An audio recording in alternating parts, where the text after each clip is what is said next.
4 octobre, ce sera la rentrée 2021-2022. L'État, le ministère de l'Éducation, a pris des dispositions pour que cette rentrée soit effective et qu'elle puisse se dérouler dans les meilleures conditions possibles. C'est dans ce sens que vendredi passé, le ministre de l'Éducation nationale a visité le magasin central de fournitures et à cette occasion, il a donné l'ordre à ce que les fournitures soient dispatchées dans toutes les régions. Niamey a eu sa part.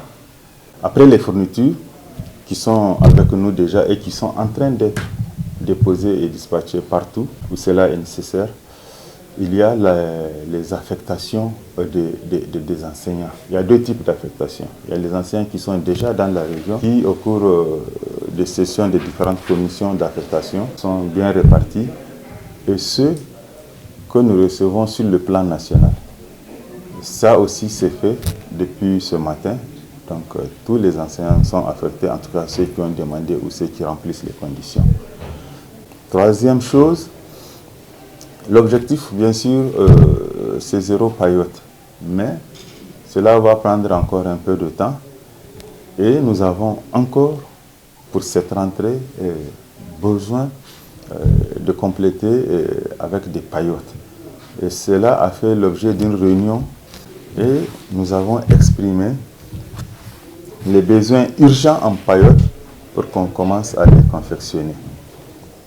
De ce point de vue, la mairie centrale a pris l'engagement ferme de nous aider dans ce sens. Mieux, on a profité au cours de cette réunion pour soulever un certain nombre de problèmes, notamment la question des tables-bancs. Il y en a qui sont en train d'être confectionnés, mais pour l'essentiel, pour l'écrasante majorité des tables-bancs, elles sont réhabilitées. Parce que sur un besoin de plusieurs milliers de tables-bancs, aujourd'hui, il y a moins de 500 qu'on doit réhabiliter. Mais, comme vous savez, en éducation, les besoins, souvent, c'est toujours... les besoins sont assez importants.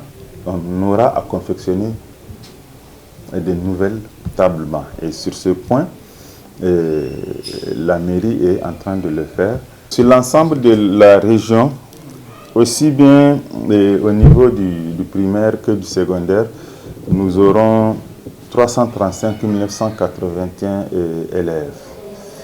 Pour le primaire, il y aura 221 452 et le secondaire aura 114 529. Donc le tout cumulé nous donne 335 881 élèves.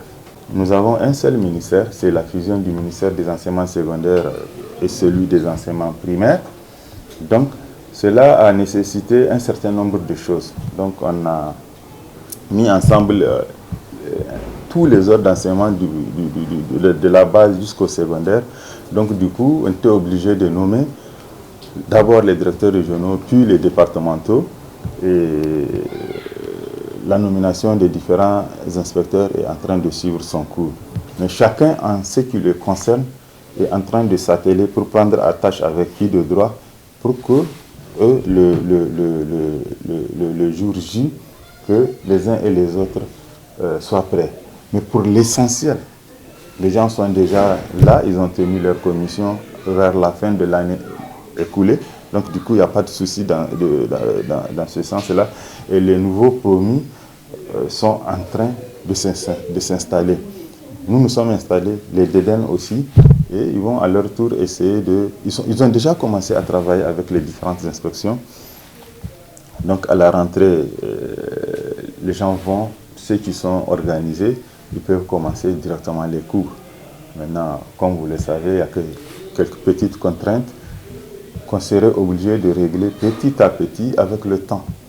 Mais toutes les dispositions nécessaires sont prises pour que la rentrée soit effective. Aujourd'hui, l'éducation, c'est la priorité des priorités pour le président de la République, pour le gouvernement. Et dans ce sens, nous sommes dans une logique d'apaisement, d'échange, de compréhension mutuelle et de partenariat avec l'ensemble des acteurs. Qu'il s'agisse des élèves, des parents, des syndicats, des ONG ou associations. Les questions, par exemple, liées au PQ, elles ont été traitées. Si d'aventure il y a des arriérés, seront payés. Mais pour répondre, je ne peux pas exactement répondre à votre question parce que c'est les finances.